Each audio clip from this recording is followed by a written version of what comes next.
देश में विचारधारा की लड़ाई चल रही है। एक तरफ वो लोग खड़े हैं जो चाहे कुछ भी हो जाए,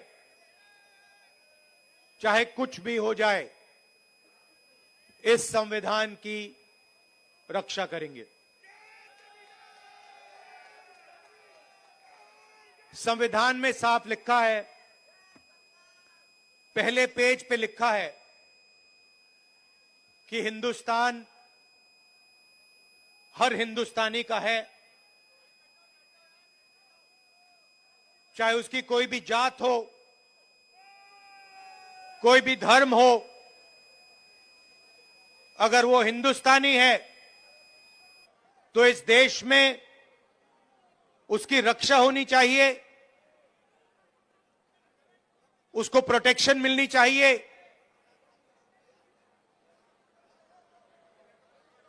कॉन्स्टिट्यूशन कहता है। और आजकल बीजेपी के लोग, आरएसएस के लोग इस संविधान को खत्म करने में लगे हुए हैं। नफरत फैलाते हैं, एक भाई को दूसरे भाई से लड़ाते हैं,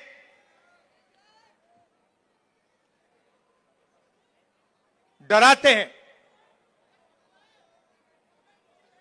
कन्याकुमारी से लेकर कश्मीर तक 4000 किलोमीटर हम इस संविधान को बचाने के लिए चले थे।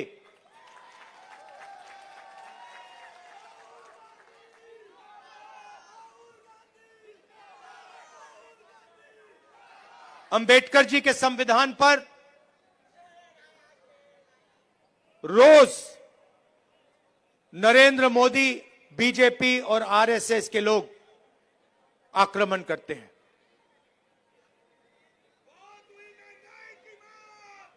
और मैं आपसे यह कहना चाहता हूं कि मेरी राजनीति और कांग्रेस पार्टी की राजनीति में बिल्कुल क्लैरिटी है।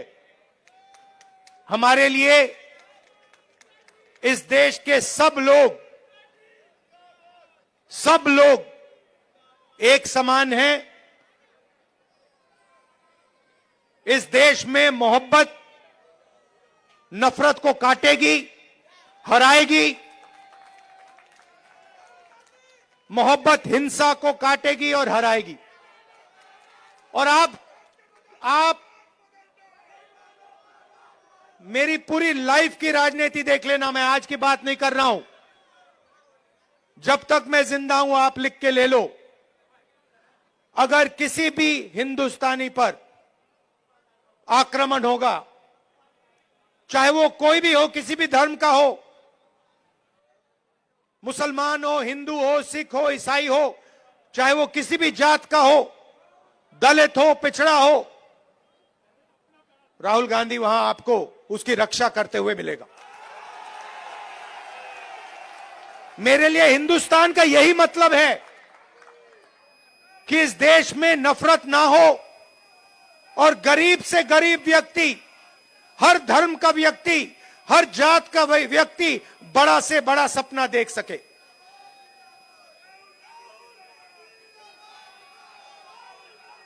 ऐसा हिंदुस्तान मैं नहीं चाहता हूं और हम नहीं चाहते हैं जहां अरबपति जो भी करना चाहे कर ले, अदानी अंबानी जैसे लोग पूरे देश को खरीद लें, सारे के सारे बिजनेस कंट्रोल कर लें, सारे एयरपोर्ट्स ले जाएं, सारे पोर्ट्स ले जाएं, सड़कें उनकी, जमीन उनकी, पावर प्लांट उनके, और गरीब जनता देखती रह जाए, भूखी मर जाए।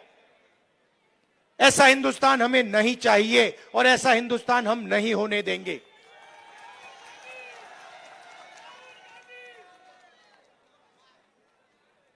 मैं जहां भी जाता हूं, अपनी मीटिंग्स में 2-3 चीजें कहता हूं और ये आपको अच्छी तरह समझना होगा।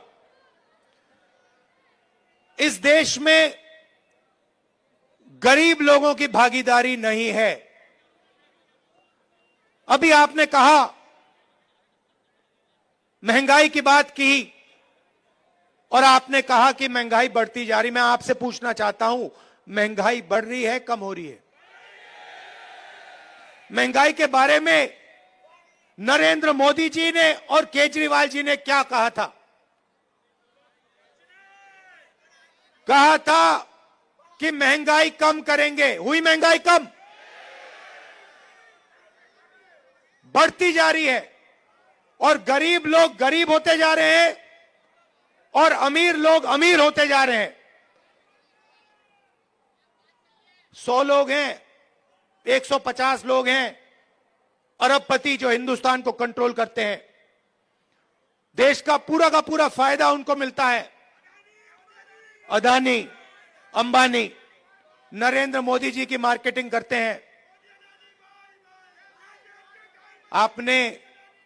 आपने कभी नरेंद्र मोदी जी को इनके बारे में कुछ बोलते हुए सुना है? केजरीवाल जी ने अदानी जी के बारे में कुछ बोला है? कभी बोला है? एक शब्द नहीं बोलते हैं, एक शब्द नहीं बोलते हैं। और मैं साफ बोलता हूं कि हम अरबपतियों का देश नहीं चाहते हैं।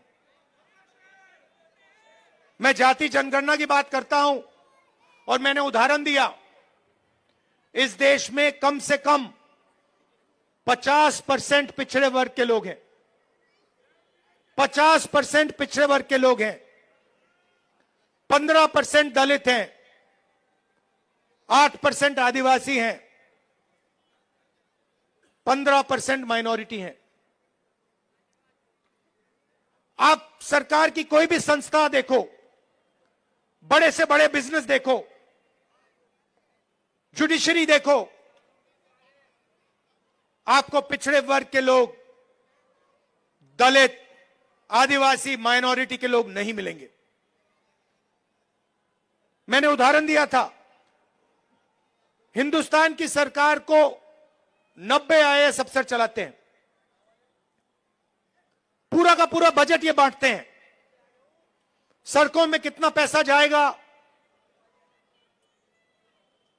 एग्रीकल्चर में कितना पैसा जाएगा, डिफेंस में कितना जाएगा, बिजली में कितना पैसा जाएगा, निर्णय ये लेते हैं। 90 लोग हैं।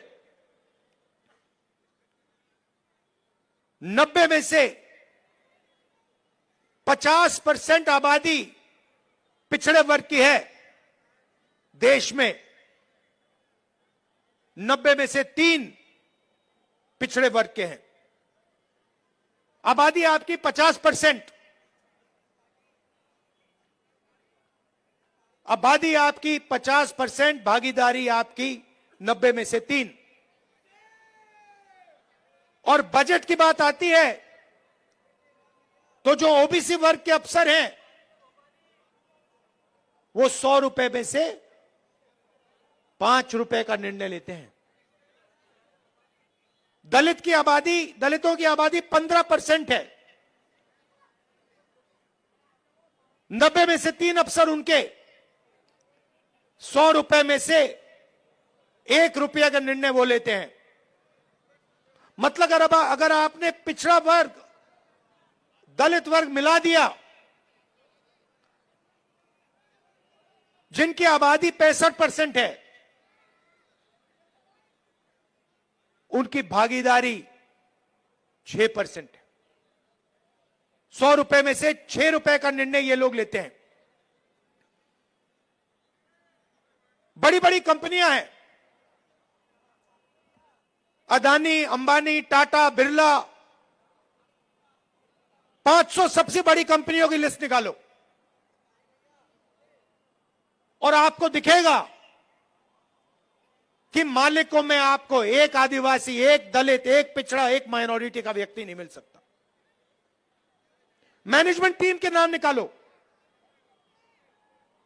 आपको एक पिछड़ा वर्ग का व्यक्ति नहीं मिलेगा, एक दलित नहीं मिलेगा, एक आदिवासी नहीं मिलेगा। ये हिंदुस्तान की सच्चाई है। और जब मैं जाति जनगणना की बात करता हूं, नरेंद्र मोदी जी के मुंह से एक शब्द नहीं निकलता और केजरीवाल जी के मुंह से एक शब्द नहीं निकलता है। नेताजी सुभाष मेडिकल कॉलेज एवं हॉस्पिटल लेकर आए हैं गर्भवती महिलाओं के लिए निःशुल्क डिलीवरी की सुविधा। हाई रिस्क प्रेगनेंसी के साथ छोटे बच्चों का रखरखाव एवं NICU की सुविधा उपलब्ध है। बच्चेदानी का ऑपरेशन, दूरबीन विधि से सभी प्रकार के ऑपरेशन एवं OPD की सुविधा न्यूनतम दर पर प्राप्त करें। NSMCH, अम्हारा, बेहटा, पटना।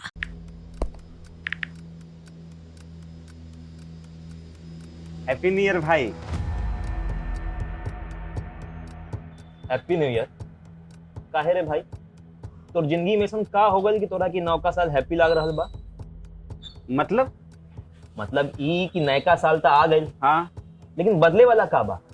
उहे पर्चा लीक होई, उहे नौकरी खातिर मारा मारी, काम धाम के चक्कर में पलायन, उहे बेरोजगारी, मेडल लटकत रही गला में, माथा पर दुख और चिंता के गोड़ छपाई, सरकार से हक के खातिर रोवा, धरना, प्रदर्शन, लाठी खा, मार खा, थप्पड़ खा।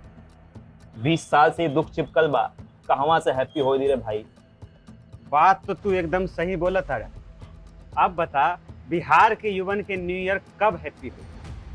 देखो, बिहार के युवन के न्यू ईयर तो तब हैप्पी हुई जब हमनी सब मिल के नया सरकार बनावल जाए। अरे हैप्पी न्यू ईयर।